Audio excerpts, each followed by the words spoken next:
Assalamualaikum warahmatullahi wabarakatuh. Salam sejahtera untuk kita semua.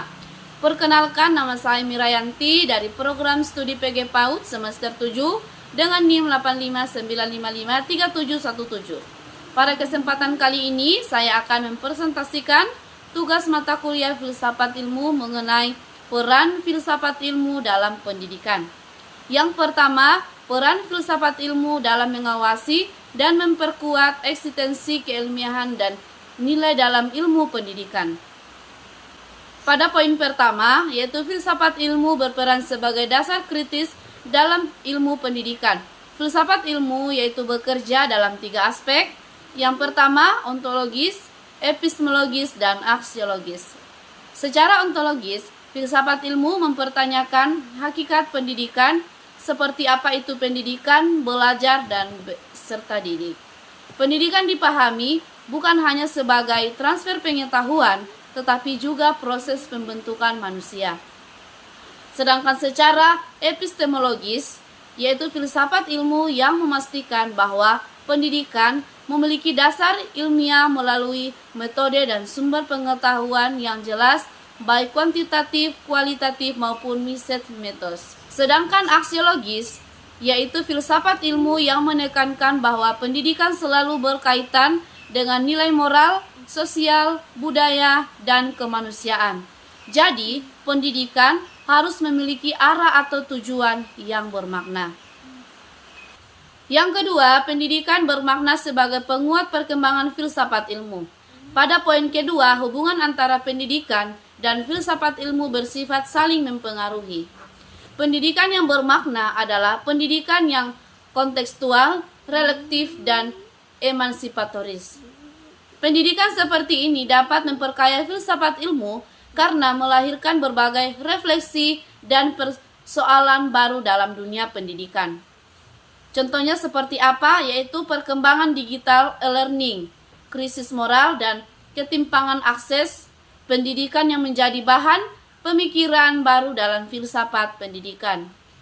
Selain itu, muncul paradigma baru seperti konstruktivisme, humanisme, dan pedagogi kritis.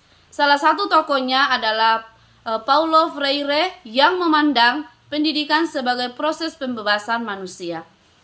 Yang ketiga, filsafat ilmu sebagai analisis. Pada poin ketiga ini, filsafat ilmu disebut sebagai pisau analisis karena mampu mengkaji persoalan pendidikan secara mendalam melalui 3 dimensi. Yang pertama, ontologi yang membahas hakikat peserta didik dalam proses belajar. Misalnya perbedaan pandangan, behaviorisme, dan konstruktivisme.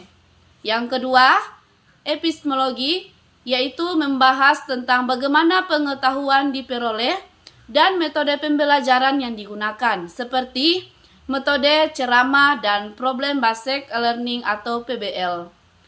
Yang ketiga, aksiologi, yaitu membahas bagaimana tujuan pendidikan dan nilai ingin dibentuk, apakah pendidikannya hanya untuk dunia kerja atau juga pembentukan karakter. Melalui ketiga ini, dimensi tersebut, yaitu filsafat ilmu, dapat digunakan untuk mengkritisi kebijakan pendidikan, menguji kurikulum, dan menilai praktis pembelajaran. Poin keempat, yaitu poin terakhir, yaitu contoh konkret penerapan filsafat ilmu dalam praktik pendidikan. Pada poin keempat ini, filsafat ilmu dapat diterapkan dalam berbagai aspek pendidikan. Dalam kebijakan pendidikan, misalnya kurikulum berbasis kompetensi yang dipengaruhi paradigma dan kurikulum merdeka yang menekankan humanisme dan konstruktivisme. Dalam pengembangan kurikulum ini, pendekatan konstruktivisme yaitu menempatkan siswa sebagai subjek aktif dalam membangun pengetahuan. Sedangkan pendekatan humanistik yaitu fokus pada pengembangan potensi diri bagi peserta didik. Sehingga dalam proses pembelajaran, guru dapat menggunakan metode problem based learning yang memberikan ruang dialog dan menerapkan penilaian autentik sehingga pembelajaran tidak hanya berorientasi pada nilai angka. Sedangkan dalam evaluasi pendidikan, penilaian tidak hanya mengukur kemampuan kognitif, tetapi juga sikap dan keterampilan, sehingga pendidikan dipahami secara menyeluruh.